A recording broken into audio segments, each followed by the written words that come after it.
Hi, this is Sandy McDaniel, and I'm glad that you joined me today. Last lesson, we talked about the value of self-esteem, or the importance of self-esteem, and that raising children with high self-esteem is the best gift that you can give them. And we used a model of self-esteem. What is it? And last time, the focus was on the lovable leg, that every child needs to feel lovable, valued, appreciated, and loved. And carrying on that theme today, to add a little to what I taught you before, I want to share one of my newsletters with you. It's called The Gift of You. There is something that can make you feel older than your own birthday, and that's the birthday of your child. My youngest son, Scott, is 28 on August 2nd. For the record, he's now 37 years old. I have been teary for several days, not because he's older, or that I'm older either, but because he's asked me for a very difficult gift this year. First, let me explain. I'm a single parent. I have worked very hard to teach my children to become responsible adults. Part of that process is to allow them to have their own financial struggles and not to rescue them all the time. Scott is having a difficult month financially. He works on commission and had a short month last month because of the 4th of July and a flu bug. I could help him with his finances and hide it under his birthday as an excuse. Except I have a problem. A month ago, Scott said to me, "Mom, I want you to give me the same birthday present I gave you for your October 3rd birthday." Scott gave me a letter saying his gift to me was all he has chosen to be, period. He continued, "I want you to stand in front of me and say, I have been the very best mother I could be. And I understand that the reason you are so squared away, Scott, is because I am your mother. No gifts, especially no money. I want you to give me exactly what I have asked." Pretty simple request, don't you think? Doesn't require wrapping paper. Yes, and I am giving him what he asked for.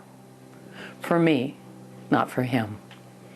And I've watched myself fighting it the past few days. The gift of you, the gift of me. Is there any other gift that's more valuable? Scott would say no. Well, Scott's birthday arrived. I was going out of town, so I arranged to stop by his home. When I walked into his beach house, he came out of the kitchen, his eyes warm and direct. He had his black baseball cap on backwards, his hands behind his back. He smiled and stood easily in all of his 6'5" frame. He waited patiently for me to choose the moment for my little speech. I started to cry. He said, "Oh no, if you're crying, I'm leaving." I pointed at the spot he had just left, saying, "You said I am to do this. You did not say I couldn't cry. Please get back over there and be patient with my process." Dutifully, he returned to his original place. I understand that I have been the best mother that I could possibly be. That best is good enough. I also comprehend that part of the reason you are so together is because I'm your mother. Tears were flooding down my cheeks as I spoke each word. Scott stood with his hands behind his back, his eyes warm and loving. When I finished talking, he said, "Thank you, Mother." Then he pulled a long stem single red rose out from behind his back. Scott always gives me a red rose on his birthday. I'm trying not to cry. If you are wondering why you got yourself into this madness called parenting, remember how important your parenting is to the individual child in your world. You are the architect of a human being's life. The time, the guiding, the nurturing, the loving you are doing is also building a bridge between you and your child that will make all the truly difficult times more than worthwhile.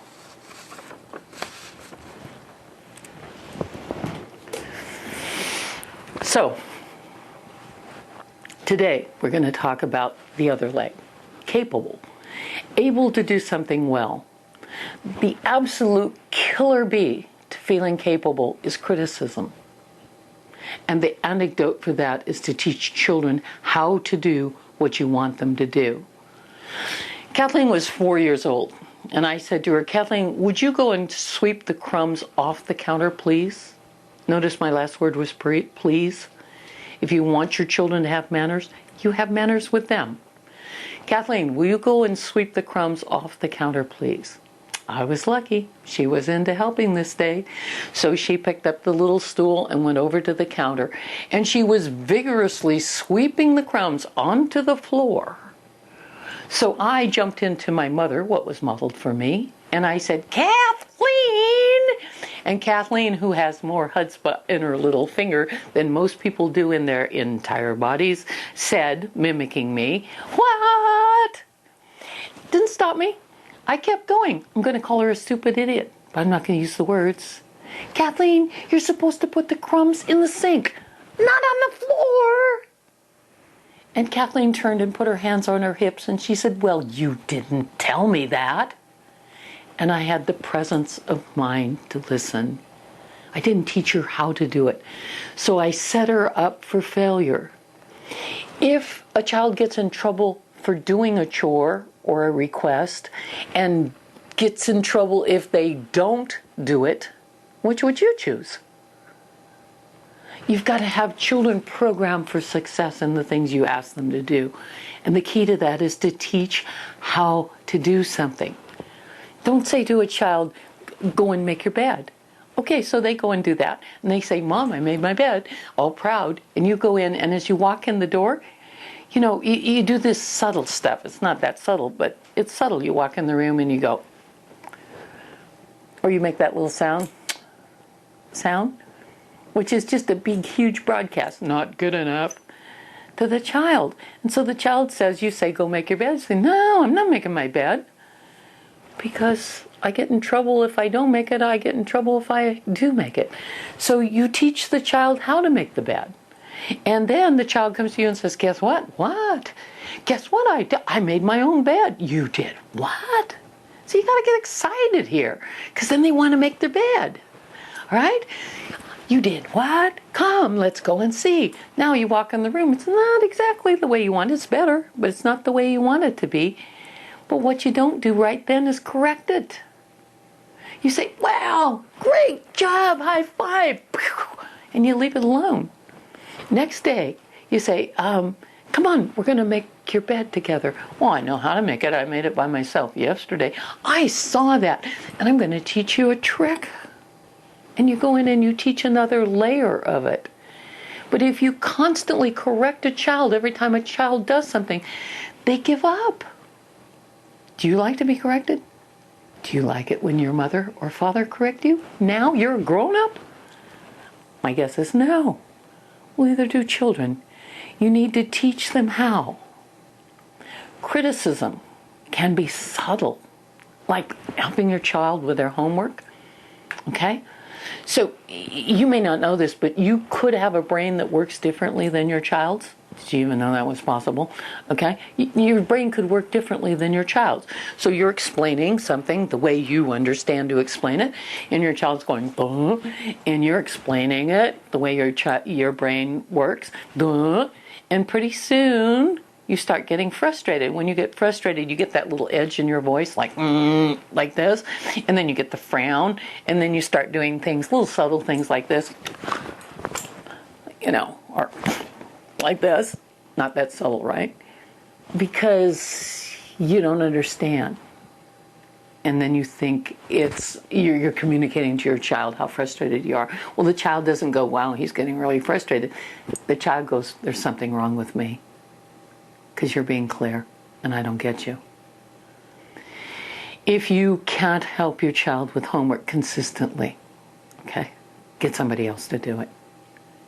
We've got to watch that we are giving our children too many messages of not good enough. I was a classroom teacher. I'll tell you this. If your child puts off doing a project, let them fail. Let them not do it on time. That's a greater teacher than you stay up all night doing the project. I taught fourth grade, and we used to do a thing with the missions, and the kids would make these things, these missions. Well, you go down the line, there's one made with popsicle sticks, barely standing, it shifted on the way to school today, it's barely there, okay? And then you see this architectural design that's all cut and put together. I mean, which one did a kid do and which one did the father do? It's not that hard to tell. But as a teacher, it's like, what do we do with that? How do we grade that? The more important thing is, what is the message to the child? Oh, you're not good enough, so I'll take your project over.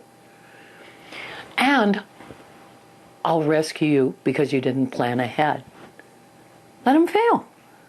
Failing a project, getting an F on a project in fourth grade, yeah, that's going to matter. Isn't that going to matter? And it's going to say to them, next time there's a project, you might plan it a little bit differently. Criticism in sports. It's really hard for me to get on this topic, and you put a dime in and you're going to get $500 worth, because I have so much stuff on organized sports now, and stuff means it's not positive. I think winning has become everything in our society, and I think that's just plain old stupid, never mind particularly put on children. It forces children to be in that do-oriented lane. What you do is where you're going to get your love from me and your attention from me. I don't think children should be in organized sports before the age of 7 or 8. I think when they're little, again, you're teaching them things that I don't think they need to know. Never mind that their motor skills aren't coordinated enough. So you have kids who are really good, when they're 4, but you have other kids who aren't, and they shouldn't be doing that. They should be having fun and kicking a ball around, but not trying to run around somebody, kick it around somebody, put it in a basket, put it in a goal, or all that kind of stuff. Now, if you're a guy and you're watching news, you're going to turn off the computer. Don't yet, please. Because I'm a researcher. I'm not talking about my bias with sports. I'm talking about what I know is happening and harming children. Little children shouldn't cry when they lose a game. I mean, that's absurd. They shouldn't make the other team the enemy. I mean, we got all this stuff going on television where you're killing the enemy, and now you make the other sports team an enemy. It's just dangerous. It's dangerous what we're doing. We're building a psychological monster here with all of this negative input and all this stress. I think that a lot of sports has to do with parents satisfying their own anger. My concern is that it puts more pressure on children to excel, to be, and to do. And I think I'm repeating myself, but I'm repeating myself for a reason. I just think it's too harmful. We have to balance out doing with being. One of the most powerful things you can do to your children is to say, I noticed.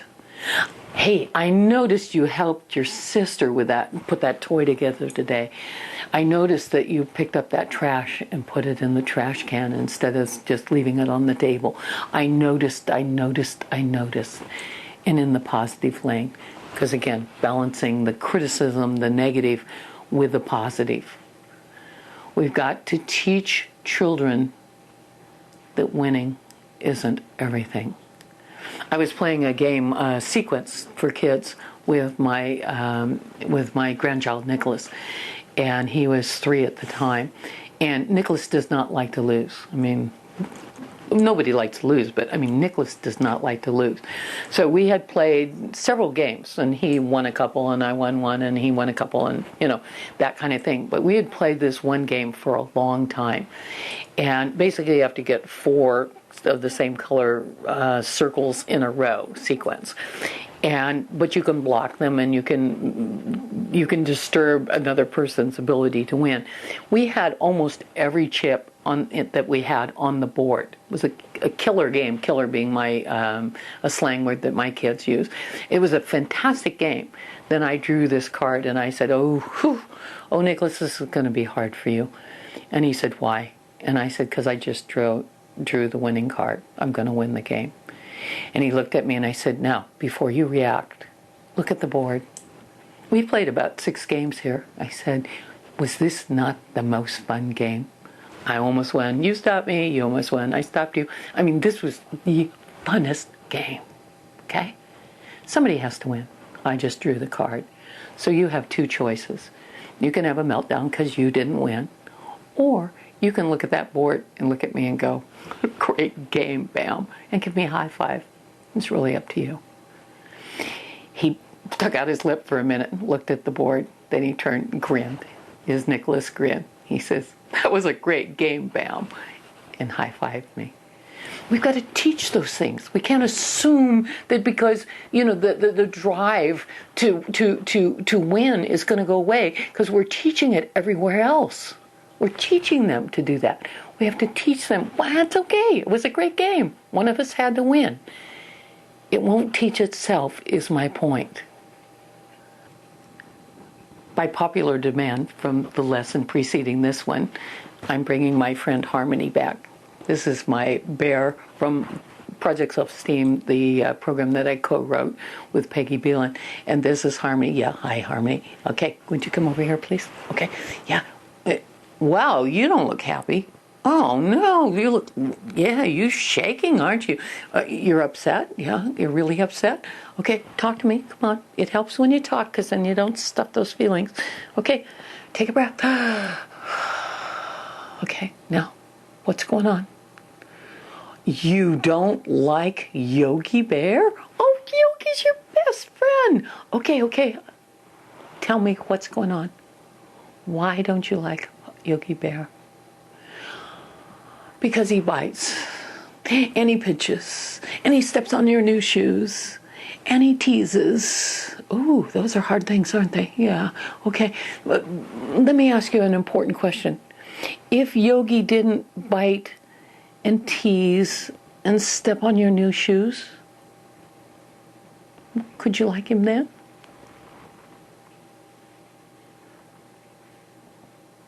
Yeah, you could like him then. Okay, that's cool. So it's what he does that you don't like, not Yogi. Think about it. You don't like what he does. It's not about Yogi. So could you still like Yogi if he didn't do those things? I'm asking the question again. Yeah. So we need to be really careful that we remember to focus on the actions. So you would say to me, I'm really angry, I'm really upset with Yogi. I'm okay with that. And I don't like what he's doing right now. It's what he does, not who he is. Okay? You got to go now? Yeah, why? You want to go give Yogi a hug? Okay. Will you give me one first? Okay. Oh, okay. Thank you. Bye. Bye-bye. We need to separate a child from his or her behavior. We need to keep focused on the action of the child as separate and not connected to the behavior. A bad choice does not make a bad person. It's just a bad choice. And those you messages that I keep talking about in all the lessons, they're very dangerous because the word that follows you, Y-O-U, is are. You are lazy. You are. And we don't want to use those. It's like, your behavior is not acceptable. It's not acceptable for you to hit your sister. Not, you are so mean. You are so unkind. I'm so disappointed in you. It hurts my feelings. All that stuff. Just keep it separate. It is not acceptable to hit your sister. You're focusing on the behavior, not on the child. What we're helping you to help your child with here is to feel lovable and capable. 2 legs to stand on. Valued, appreciated, loved, able to do something well. Capable. Now, it's interesting because I do private coaching, parent coaching. People come to me. And when they're describing a child to me that has a problem, which is why they come to me, okay? And they're having a problem with a child. And what they're describing the child, in my mind, the question I'm asking myself is, which leg is up? Which leg isn't grounded, the lovable or the capable leg? If a child is a perfectionist, if a child has to always be on, always do it right, then what we know is that's the capable leg. They're overdoing it. So the lovable leg is up. The child doesn't feel lovable. Now, don't go, I'm not loving my kid enough. It could be not be from you, it could be from peers. But in terms of your job, is you can help that child with that lovable leg by giving them more feedback on how lovable they are, their gift, the gift that every child brings with them. You can help them to be more stable on the lovable leg. If a child is a people pleaser, oh, that was mine. I did it so well. Then it was because they didn't believe the capable leg was strong. So the capable leg is up. So in my case, my brain works differently than school teaches. So I wasn't doing well in school. And so I'm thinking I'm not capable. Plus, I was raised with a lot of criticism. And so I was constantly given in my mind, not good enough message. So my capable leg wasn't strong. So what I did was try to be so cute with this face. You think I had a problem with that? So cute, so darling. I was trying to please everybody. And what I did was I gave up whole big chunks of me in order to be that. And it took me years to get that back. You want your children to have two legs to stand on, lovable and capable. These are incomprehensible gifts for your children, and it will help them to be successful human beings. Your homework for next time is to pay attention. It seems to be the lesson every time. Pay attention. What can you do to help your child feel more lovable and capable? Which leg is the strongest leg of each child right now, and how can you help that child balance out?